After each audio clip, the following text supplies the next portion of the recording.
লিন্নাসি গাম্মুন ওয়া লিগাম্মান, লিন্নাসি গাম্মুন ওয়া লিগাম্মান, ফাকদুল জিরাব ওয়া কাতলু শাইখি উসমান।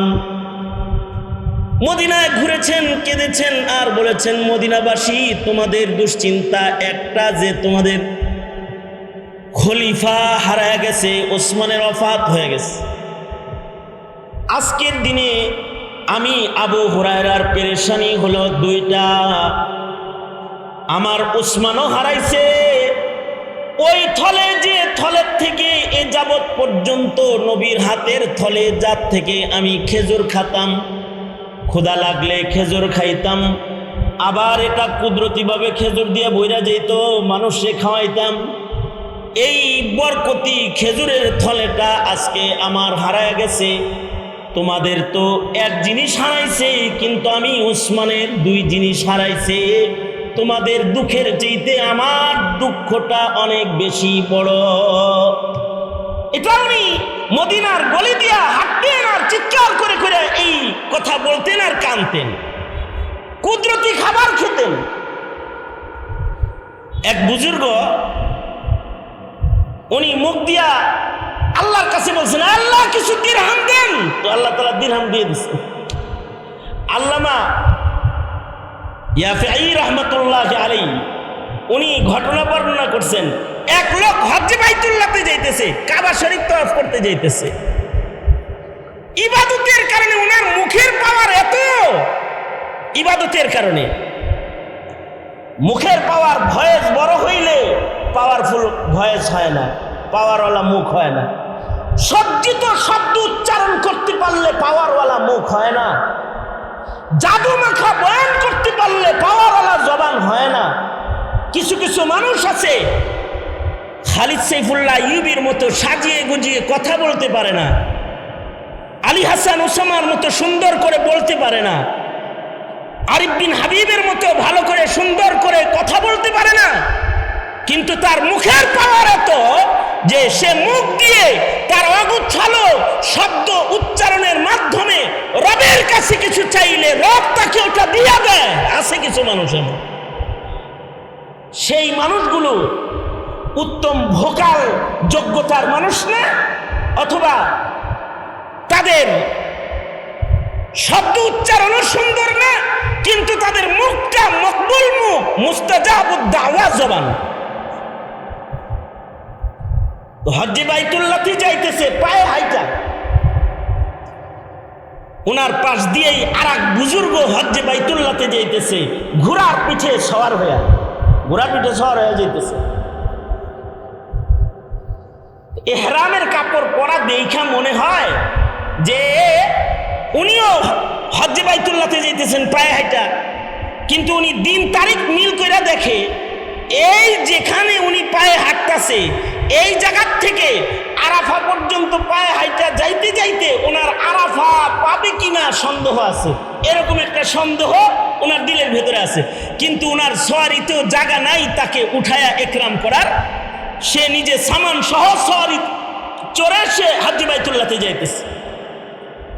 তো রাস্তা চলতে চলতে চলতে চলতে কিছু দূর যাওয়ার পরে একটা পশু বিক্রির বাজার করছে, পশু বিক্রি, ঘোড়া বেচে, উট বেচে, এরকম একটা বাজার মিলছে।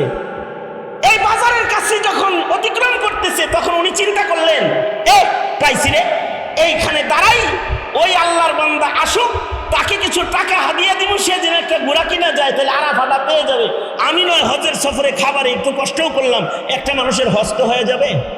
এইখানে দাঁড়ায় নিচ্ছে, পায়ে হাইটা হাইটা ওই আল্লাহর বান্দা এই বাজার পর্যন্ত আসছে। আসছে পরে উনি এই আল্লাহর বান্দাকে বলে কি, ইহরামের হালাত দেখে মনে হয় আরাফায় যাইতেছেন, মুখে তালবিয়া আছে, লাব্বাইক পড়তেছেন, হজে যাইতেছেন মনে হয়। হ্যাঁ হজে যাইতেছি। তো যেই গতিতে মরুভূমিতে হাইটা যাইতেছেন, আরাফার গন্ধ পাইবেন কিনা সন্দেহ আছে। যাইতে যাইতে আরাফা শেষ হয়ে যাবে। তা আপনি একটা কাজ করেন, আপনাকে আমি এই যে দিরহামগুলা হাদিয়া দিলাম, এই বাজার থেকে আপনি একটা ঘোড়া অথবা একটা সওয়ারি খরিদ করে আরাফায় চলেন, একসাথে যাই, তো আরাফা পাওয়াটা নিশ্চিত হয়ে যাবে, কারণ আমার এই ঘোড়ায় 2 জন বসা সম্ভব না।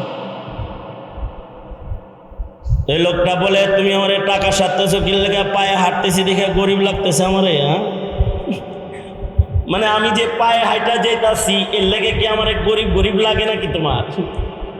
হ্যাঁ তাই তো মনে হয়।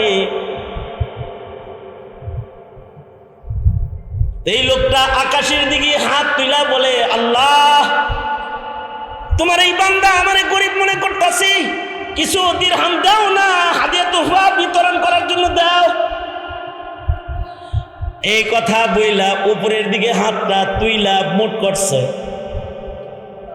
মোট করার সাথে সাথে হাতটা নিচে নামাইছে, আর দেখে যে দিরহামের থলে হাতের ভিতরে আছে, দিরহামের থলে আছে হাতের ভিতরে। কারোর কাছ থেকে যদি নিতেই হয় তাহলে তোমার হাত থেকে কেন নিব?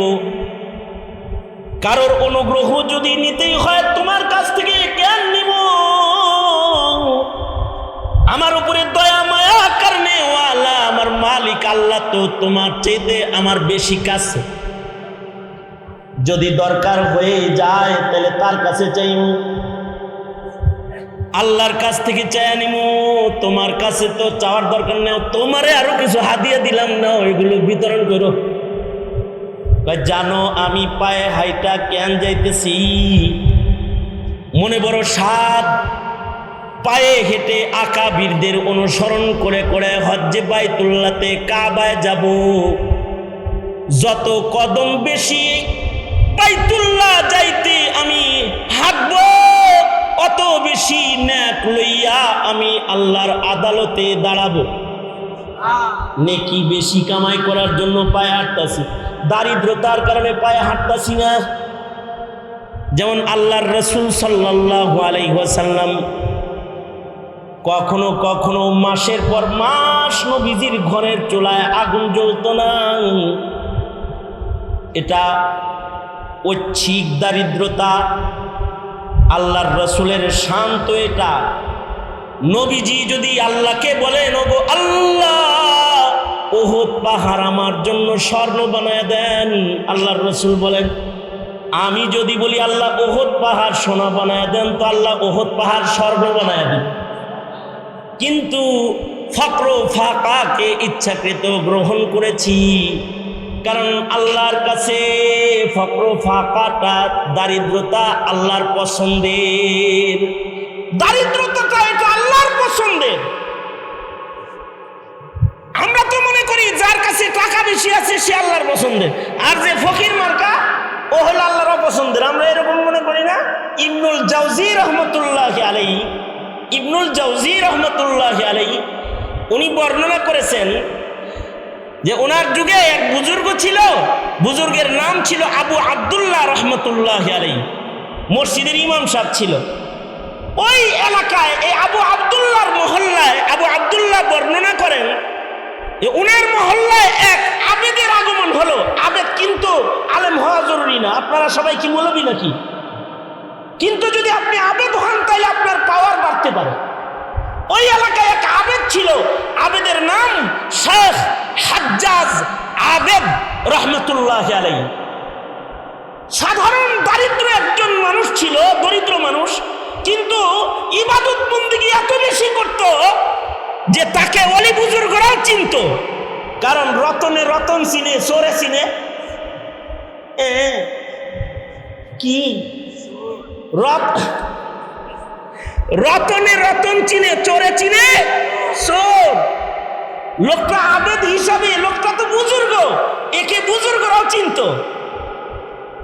এই হাজ্জাজ আবেদ আবু আব্দুল্লাহ রহমতুল্লাহ আলাইহি মসজিদের দরজায় এসে দাঁড়াইছে।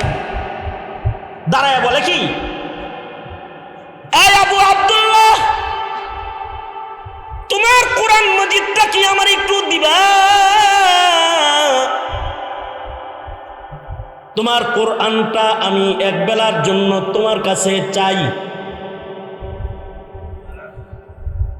আবু আব্দুল্লাহ বলে, ইবনুল জাওজি বলেন, আবু আব্দুল্লাহ বলে সিফাতুস সাফওয়া কিতাবের ভিতরে ইবনুল জাওজি রহমতুল্লাহ আলাইহি এনেছেন।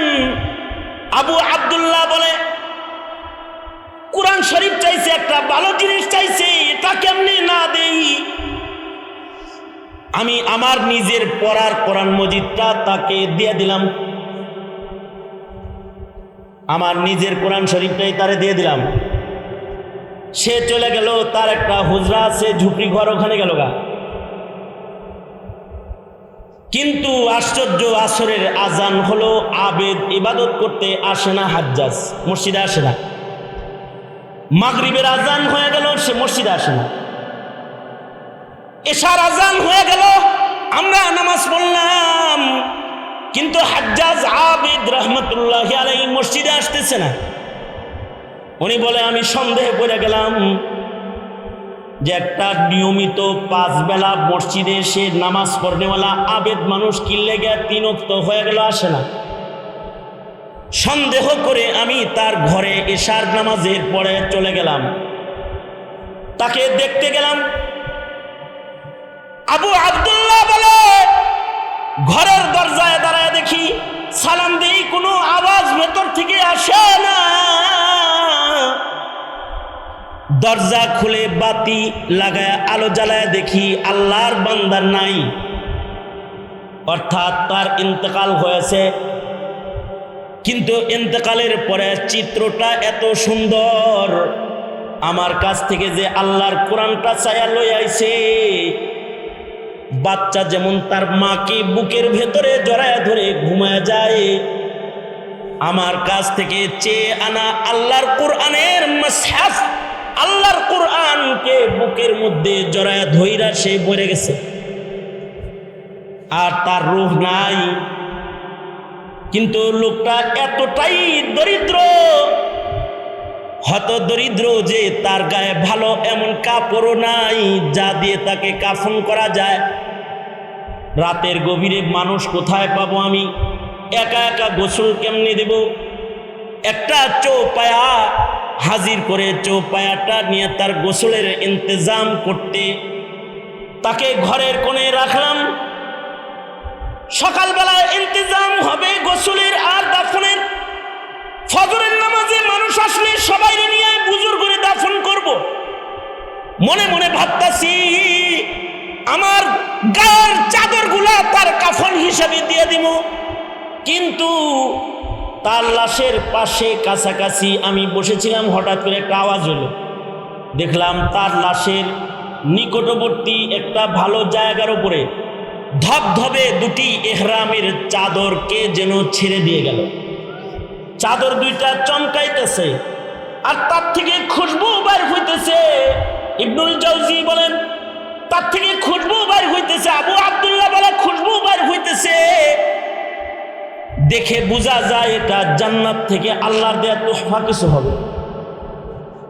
ভাবলাম কাফন তো হয়ে গেল, আল্লাহর বান্দারে আল্লাহ কাফন কুদরতি ভাবে দিয়ে দিল, আমার কাপড় আর তাকে দিতে হবে না।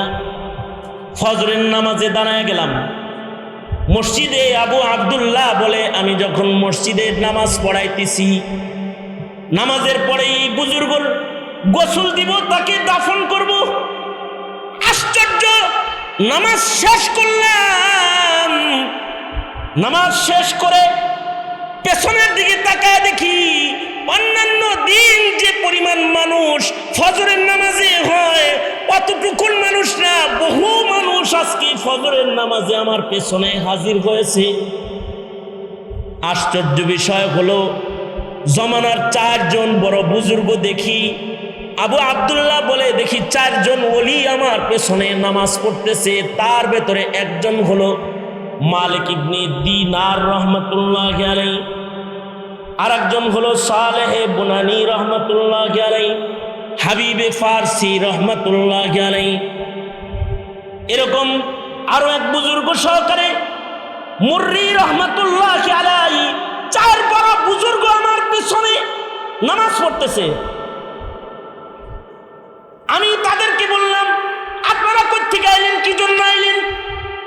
দেখলাম নামাজ পড়তেছে এবং তাদের সবার হাতে এক সেট করে কাফনের কাপড় আছে। জিজ্ঞাসা করলাম, আপনারা কেন আসছেন? আজকে যখন ঘুমাচ্ছিলাম মাঝরাতে স্বপ্নে দেখি আল্লাহর পক্ষ থেকে এলান হচ্ছে, আমার একটা পেয়ারা হাজ্জাজ আবেদ যাকে আমরাও চিনি, সে ইন্তেকাল করেছে তোমার মহল্লায়। ফজরের পরে তার গোসলের জিম্মা আমাদের, কাফন দেওয়ার জিম্মা আমাদের, তাই আইছি। মালিক ইবনে দিনার কিন্তু সাধারণ মানুষ না। মালিক ইবনে দিনারও ইবাদত করতে করতে এত উঁচু পায়া যে একদিন নৌকাওয়ালা ওনাকে বেয়াজ্জতি করছে, আর উনি আল্লাহ দিরহাম দাও, বেয়াজ্জতি করলো আমাকে। উনি মুরাকাবার হালতে ছিলেন, পকেটে হাতে টাকা পায় না। নৌকাওয়ালা মনে করছে টাকা ছাড়া জাহাজে উঠছে, ঘাড়ে ধাক্কা দিছে, আর উনি কয় আল্লাহ দিনার দেন। তো ফরিদুদ্দিন আত্মার রহমতুল্লাহ আলাইহি উনি বলেন যে পানির নিচ থেকে মাছ দিনার ঠোঁটে লইয়া পানির উপরে উঠছে, বলে মালিক না, ওই যে অনেক দিনার আইছে। উনি এক দিনার নিয়ে বাড়া দিয়া বাকি মাছগুলারে কয় আমার হাজত পুরা হয়ে গেছে জাগা। বলা হয় এ কারণেই ওনাকে মালিক ইবনে দিনার বলা হয় যে ওনার দিনার চাইলে মাছে দিনার লয়ে আইছে। আমাদের লেগে যদি মাছে আনতো দিনার, তো 1 টাকা ভাড়া দিয়া বাকিগুলোর কথা এটা আমারে দিয়ে যা, মাছের কাছ থেকে রাইখা দিতাম। এই মালিক ইবনে দিনার ওই জানাজায় আছেন, ফজরের নামাজে আছেন। ইবনুল জাওজি ওনার কিতাবে লিখেছেন মালিক ইবনে দিনার নামাজ শেষে তাকে বললেন, এ আবু আব্দুল্লাহ, এই হাজ্জাজ আবেদ সে কোথায়? এ আলেম না কিন্তু, সাধারণ গ্রামের পাবলিক একজন আবেদ। নিজেকে আল্লাহর কাছে প্রিয় বানাইতে ইবাদত লাগে।